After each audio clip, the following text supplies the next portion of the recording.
Welcome to the Deep Dive, where we try to cut through all the noise and get straight to what really matters. Look, the world is just overflowing with tech choices, right? And it can feel, well, almost impossible sometimes to find the right fit. You're trying not to drown in confusing specs or, let's be honest, those prices that just keep climbing. But that's exactly why we're here.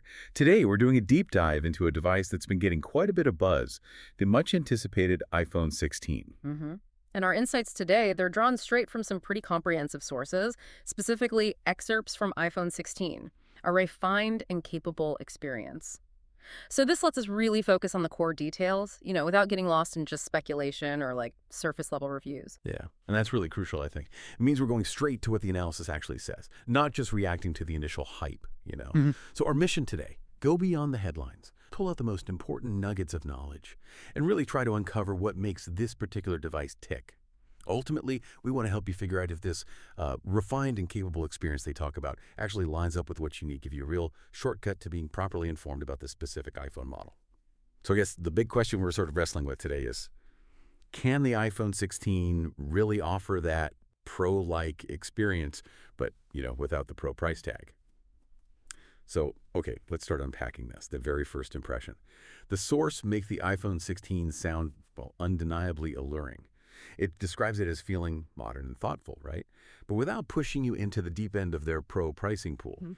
what exactly gives it that feel while keeping it, mid-range? Yeah, the source really hits on how it strikes this kind of pleasing balance. It's not just about the price point itself, it's the whole package. It's positioned as a sensible purchase, even a smart one, exactly because it delivers so much of that premium feel, that performance, but without the flagship cost. It's not trying to be absolutely everything to everyone, but what it does do, it seems to do really, really well. Right. For those of you out there maybe holding on to an older model, like Yeah. maybe an iPhone SE or an 11, maybe even a 12, the review suggests this is actually a meaningful leap forward. Yeah. And just for context, we're specifically looking at the 128 kilobit model in white for this deep dive. Seems like a good configuration to look at. Absolutely. And once you've actually got it in your hand, well, the screen is always the main event, isn't it? The 6.1-inch Super Retina XDR OLED display is definitely a major highlight here. The source calls it clear, vibrant, and sharp. It's got that edge-to-edge design too, makes scrolling feel smooth, watching videos a genuine pleasure, they say. It's designed to really pull you in. Okay, now here's something that might make some tech enthusiasts,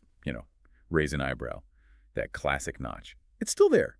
Not the dynamic island. But the source makes a pretty bold claim. It never feels outdated. What's the argument there? How do they justify that on a modern device?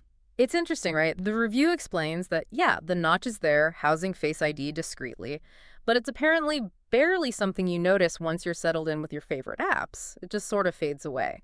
Now, one key trade-off they do mention is it's a standard 60 hertz panel. So that means no promotion. Oh, okay. For most people, look, 60 hertz is perfectly fine for everyday stuff. It just doesn't have that super fluid, adaptive refresh rate you get on the Pro models. Some power users might notice, sure, but many probably won't even think about it. And the review is quick to say this is one of those omissions that might be easily forgiven, depending on, your priorities. Okay, so a great display, even with the notch and standard refresh rate. But what's really driving all this? What's under the hood powering the 16? Right, under the hood, the iPhone 16 apparently packs a pretty powerful punch. It's got the A18 chip paired with a 4-core GPU and a generous 8 gigabyte of RAM. 8 gigs. Okay. Now look, for a lot of people, those numbers might just sound like jargon, but what it means in practice, especially if you're upgrading from, say, an iPhone 11 with its 4 GB of RAM or an iPhone 12 which had 4 or 6 GB, is a dramatically snappier feel. Oh, Think instant app launches, multitasking feels seamless, even gaming is really capable, puts it way beyond those older models in just pure responsiveness. and that engine, it sounds like it handles everything with poise. Whether you're just, flipping between chats, browsing, streaming shows, or even doing some pretty graphics-intensive gaming, it just performs smoothly, consistently. And what's really insightful here, I think, is the integration of Apple Intelligence. These source notes, it runs briskly on that A18 chip. This isn't just raw power, it suggests, like a serious optimization effort from Apple, bringing those flagship-level smart features, helpful writing suggestions, automating, tidying up photos, effortlessly summarizing text, things like that, bringing them to a much more accessible price point. That feels like a big win for the user. Yeah, definitely. And kind of a clever move by Apple to, democratize those powerful AI features a bit more. And speaking of just getting through the day, Yeah. endurance, the battery life here is described as something else. We're talking up to 26 hours of video playback, Yeah. which means it comfortably lasts a full day and beyond. The typical user, the source says, unsurprisingly needs just one charge per evening. That's pretty impressive. It really is. And apparently the first-party C1 modem also helps with that impressive endurance, adds efficiency to connectivity, and keeps things running cool and civil even when you're pushing it. Okay. And a big welcome update for a lot of people, I bet, the swap to USB-C instead of Lightning. Finally, yeah. That's a welcome alignment with modern accessories, Yeah. as the source puts it. Something folks have wanted for a while. But there are a couple of connectivity things missing. Yeah, a couple of omissions noted. No MMWave 5G. Now, that's the super fast but very short-range 5G you sometimes find in really dense city areas. So, honestly, its absence probably won't affect most users day to day. Right. And also, MagSafe is noticeably absent. Oh, okay. No magnets. It's exactly no magnetic snap for wireless charging or those MagSafe accessories like the wallet. Plus, the key wireless charging that is there, it's at modest speeds. Small trade-off, maybe, but again, likely part of how they hit that price. Gotcha. Okay, shifting focus a bit, let's talk cameras.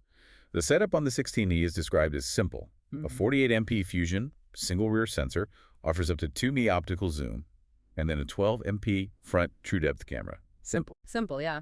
But don't let that fool you, apparently. The source clearly states that they punch well above their weight.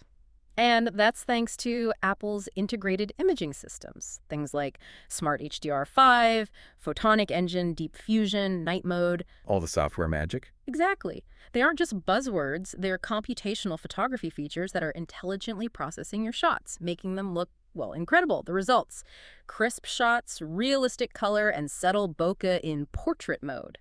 That nice natural background blur that makes your subject pop. So it sounds like fantastic results from what seems like a pretty streamlined hardware setup.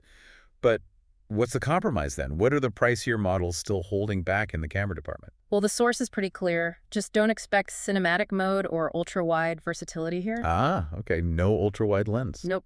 Those features are strictly kept for the Pro line. It's a very clear decision by Apple, seems like, to differentiate the models. Makes sense.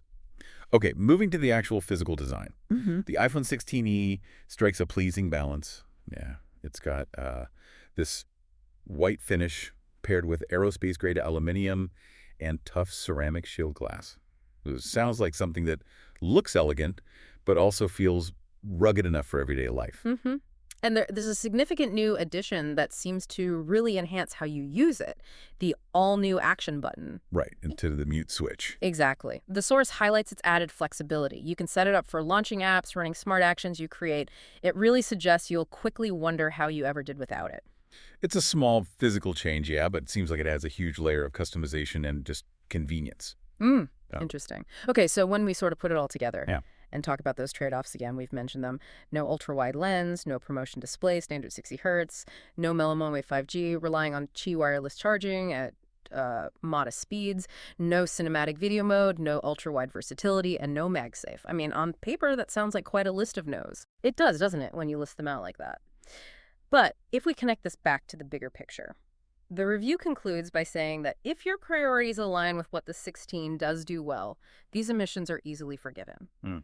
It really puts the decision back onto you, your individual needs, what you actually value most in a phone. It feels like it's designed for someone who wants that core, refined iPhone experience, but doesn't want to pay extra for features they might honestly never use. Yeah, that makes a lot of sense. So to sort of recap the essence of this iPhone 16, it sounds like it genuinely delivers a refined, capable experience. It's got the speed, that impressive battery life we talked about, the smarts of Apple Intelligence, all wrapped up in what sounds like a minimalist, practical but still premium-feeling design. And like we said, probably a really meaningful leap if you're upgrading from an older model like an SE, an 11, or a 12. For sure.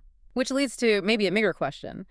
In this world of just ever-increasing features and, let's face it, price points, what does value truly mean anymore when it comes to the tech we carry around every day? Is it really about having every single bell and every single whistle? Or is it more about a device that just, seamlessly integrates into your life and simply works for what you need it to do. That's a great point. It's worth thinking about how these so-called omissions might actually redefine what a smart purchase looks like for you.